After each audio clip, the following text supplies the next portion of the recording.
கர்த்தரை துதியுங்கள், அவர் நல்லவர், அவர் கிருபை என்றுமுள்ளது. தேவாதி தேவனை துதியுங்கள், அவர் கிருபை என்றுமுள்ளது.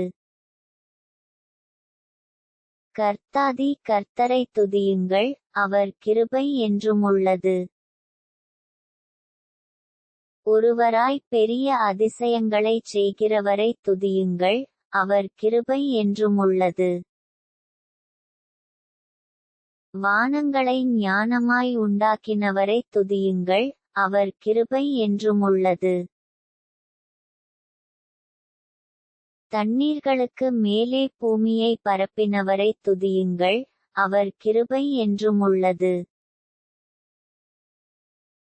7 பெரிய சுடர்களை உண்டாக்கினவரை துதியுங்கள், அவர் கிருபை என்றுமுள்ளது. பகலில் ஆழச் சூரியனை படைத்தவரை துதியுங்கள், அவர் கிருபை என்றுமுள்ளது. இரவில் ஆழச் சந்திரனையும் நட்சத்திரங்களையும் படைத்தவரை துதியுங்கள், அவர் கிருபை என்றுமுள்ளது. எகிப்தியருடைய தலைச்சன்களைச் சங்கரித்தவரை துதியுங்கள், அவர் கிருபை என்றுமுள்ளது.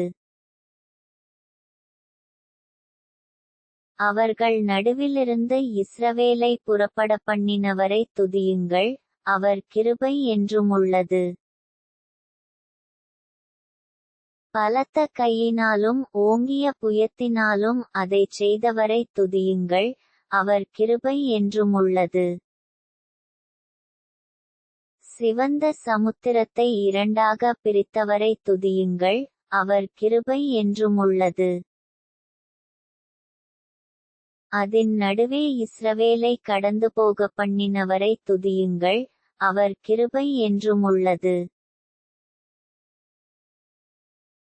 பார்வோனையும் அவன் சேனைகளையும் சிவந்த சமுத்திரத்தில் கவிழ்த்து போட்டவரை துதியுங்கள், அவர் கிருபை என்றுமுள்ளது. தம்முடைய ஜனங்களை வனாந்தரத்தில் நடத்தினவரை துதியுங்கள், அவர் கிருபை என்றுமுள்ளது. பெரிய ராஜாக்களைச் சங்கரித்தவரை துதியுங்கள், அவர் கிருபை என்றுமுள்ளது. பிரபலமான ராஜாக்களை அழித்தவரை துதியுங்கள், அவர் கிருபை என்றுமுள்ளது.